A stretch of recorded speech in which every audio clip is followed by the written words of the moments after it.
கேரளா மாநிலத்தில் கிடாங்கூர்னு சொல்லிட்டு ஒரு ஊரில் வந்து பார்த்தீங்க அப்புடின்னா விஷ்ணு கோயில்னு ஒன்று இருக்குங்க. அந்த கோயில் திருவிழாவுக்காக விசேஷத்துக்காக வந்து யானையை வந்து அழைச்சிட்டு வந்திருக்காங்க. அந்த யானை வந்து என்ன ஆயிடுச்சு அப்புடின்னு சொல்லி பார்த்தீங்கன்னா, சடனாக வந்து யானைக்கு வந்து மதம் பிடிச்சிருச்சு. இந்த மதம் பிடிச்ச யானை ஒரு லாரி ஓட்டுநரை மிதித்து தாக்கி கொன்றுச்சு. அந்த யானையை கட்டுப்படுத்த நினச்ச பாகனையும் அழித்து அது காயப்படுத்திடுச்சு. அந்த பாகனும் வந்து அவசர சிகிச்சை பிரிவில் இருக்கார். இந்த காரை வந்து எப்படி பந்தாடுதுன்னு பாருங்களேன்.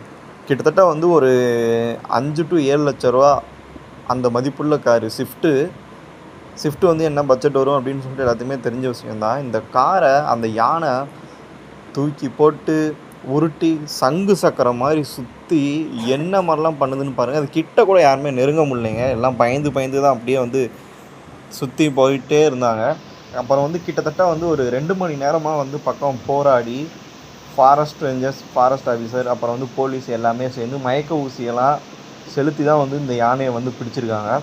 சமீப காலமாக வந்து பார்த்தோம் அப்படின்னா, இந்த கேரளாவில் நடக்கக்கூடிய ஃபங்க்ஷனில் யானையை வந்து பெரும்பாலுமே அவங்க பயன்படுத்துகிறாங்க. அப்படி நடக்கக்கூடிய இடங்களில் வந்து பார்த்தோம் அப்படின்னா, மேக்ஸிமம் இவங்க ஃபங்க்ஷனில் எல்லாத்துலேயுமே வந்து யானைகளுக்கு வந்து மதம் பிடிக்குது. இது எதனால அப்படின்னு சொல்லிட்டு தெரியல.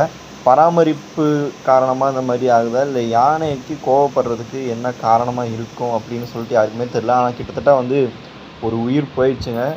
இன்னொரு உயிர், அதாவது பாகன் வந்து ஹாஸ்பிட்டலில் சேர்த்துருக்காங்க.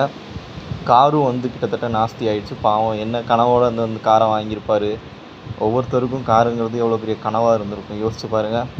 அசால்ட்டாக போயிடுச்சுங்க, உயிரும் போயிடுச்சு. கிட்டத்தட்ட வந்து இதாகிடுச்சுங்க. இனிமேல் எல்லாம் பார்த்து பத்திரமா இருங்க. யானையை பார்த்தா உஷாராக இருங்க.